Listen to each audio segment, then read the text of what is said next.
Okay, what about a parentheses? A parentheses, or you never use a parentheses, it's always a pair, two parentheses. They always go opening and closing. And what is a parentheses? Remember, a parentheses is the opening and closing parentheses. So you can use the parentheses to set off independent clauses. For example, here, the patterns were statistically significant, see figure 5. Because see figure 5 is like an independent idea here, we just put it inside the parentheses. When you use punctuation, it goes inside the parentheses for whole sentences, and punctuation goes outside parentheses for partial sentences. Also, you use parentheses in reference citations that are inside your text. So, for example, let's take a look here. Dumas and Door, and here we have the date, so this is separate and a part of a citation, so we use parentheses. Reported is fully described elsewhere, Hung and O'Neill, comma, 1992, because this is a citation. In the Diagnostics and Statistical Manual of Mental Disorders, and then here we're going to have the specification of what we're addressing. The 4th edition text revised, DSM, blah, blah, blah, all of these points here. So on this idea of punctuation goes inside the parentheses for whole sentences. So if you write a sentence and blah, blah, blah, blah, you have Jack and Jill ran up the hill, you have a whole sentence here, then your punctuation, like maybe a question mark, or maybe a period, or maybe an exclamation mark, it goes inside if inside is a whole sentence. But if you write some of the sentence here, and then you end your sentence here, then your punctuation needs to go outside. So that could be a period, it could be a question mark, or other punctuation. So if inside is a whole sentence, then it goes inside. If it's not a whole sentence, then the punctuation must go outside.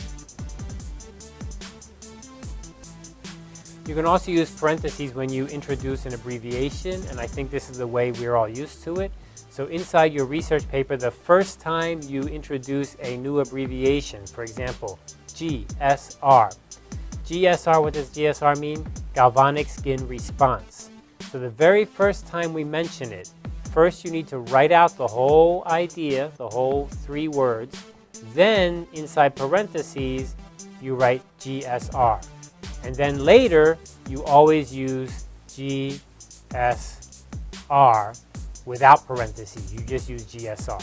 But the first time, you must do it this way. The first time in your thesis.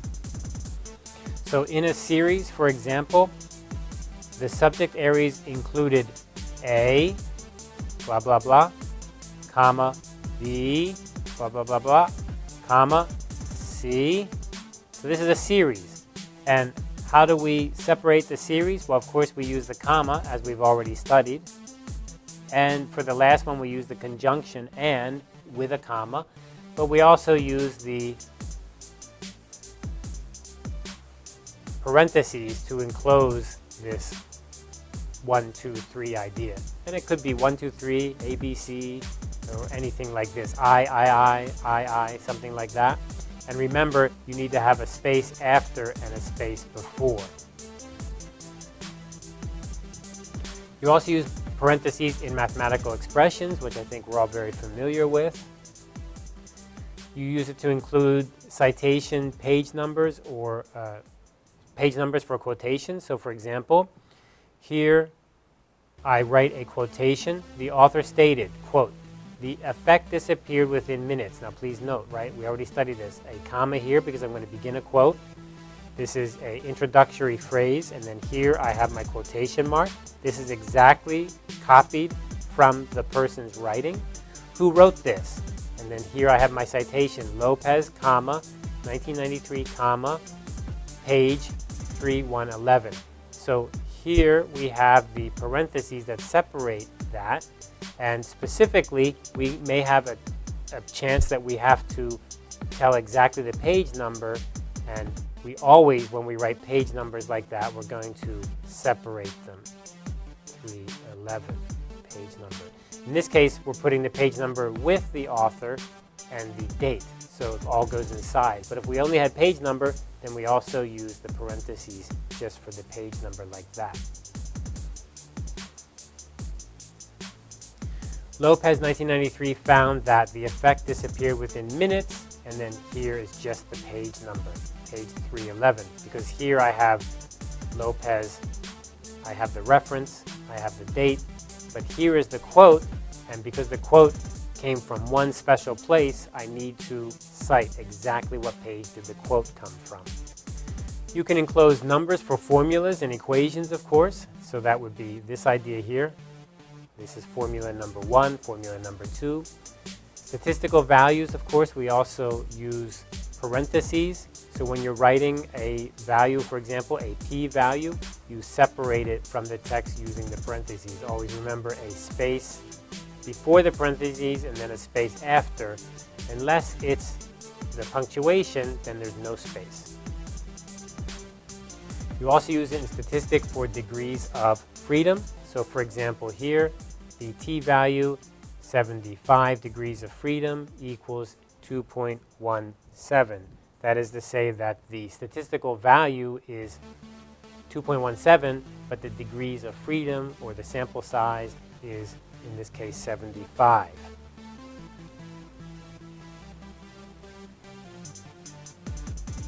Okay, we can also use parentheses, or we should not use parentheses, I should say, inside of parentheses, which gets very confusing. So if you have multiple parentheses, parentheses inside parentheses, that's something you should try to avoid. So something, something, something, and then another one, something, something, and then this, something, something, something, right? Do not do that. That's not a good idea. So how do we avoid that? The way to avoid that is shown here. When you have the parentheses inside, rather than use parentheses again, you use these square brackets, the brackets. So in this case, if I want to write a parentheses, and then inside I have something that needs parentheses, I use the brackets instead.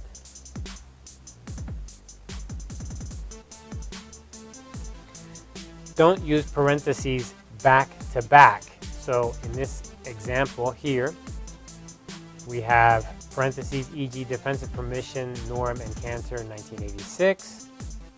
And in this example here, we have the two parentheses here, because this is one case and this is another case. But actually we can put them together and then in between use the semicolon. So that's another good example of the semicolon. Brackets. You can use brackets to enclose confidence intervals. So for example, here. And again, we have a nice example of the comma and conjunction, serial. Words inserted in quotations. Now this is a little bit confusing, but here's an example of a quotation, right? We begin the quotation, we end the quotation. Hanish. This is exactly what I copied from Hanish. What did I copy from Hanish? What did he write? He wrote, when behaviors were studied. He did not write this bit here, this piece here. He did not write this. Who wrote this? I put this in. So the bracket helps the reader to see inside a quotation, you added something or I added something that changes the quotation. Why would I do that? To help make the quotation more clearer. Let's take a closer look at this example.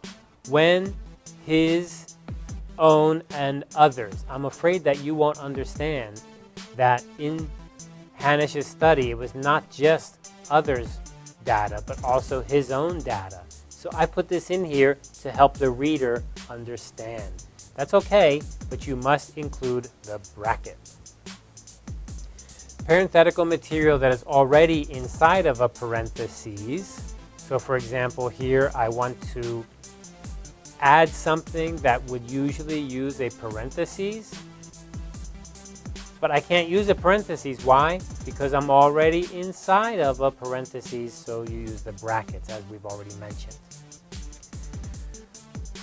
Okay, so brackets should not be taking the place of commas. When you use a comma, it's the serial comma, or for your references of the APA or MLA style, do not be using brackets instead. So you would not be doing something like this. This is not right. You don't want to be using brackets for all of your statistical measurements either. It was a special case that you were using them for. Normally, you would be using your statistical measurements with your degrees of freedom and other kinds of measurements with the parentheses. And here we have an example, how to explain this example. Let me clear this and we get a good idea. We use a comma here, and then we have our statistical information. Because our statistical information is not just one little piece, it actually has multiple parts to it, which is the F value and then the P value. So what I'm going to do is not enclose this at all, but just write it with a comma beforehand. If you were to use a parentheses, then how would you separate this bit out here? You have to use a bracket. But that's very confusing because remember, degrees of freedom, we can use the parentheses like this. So you just avoid this problem altogether by not using the parentheses at the start. Okay, a slash. So we're often used to using a slash because we use it in a slash or a backwards slash like this with web addresses and internet addresses. So when can we use a slash? Well, we can use a slash when we're putting two words together, such as here, the classification / similarity. There is no space before, no space after. Now, why do we use it here? The reason is because we have this compound or hyphenated word here, similarity judgment condition. So this idea of judgment condition has two cases: similarity judgment condition and classification judgment condition. In other words, this word here goes with judgment and this word here goes with judgment. But because it's using a hyphen, we don't want to write it out twice. We don't want to write the classification judgment and the similarity judgment conditions. Okay, it's a little bit confusing. So in the case that you have this hyphen, you can go ahead and combine the two words that go before the hyphen together by using the slash. Of course, numerator and denominator we often use in math, very simple.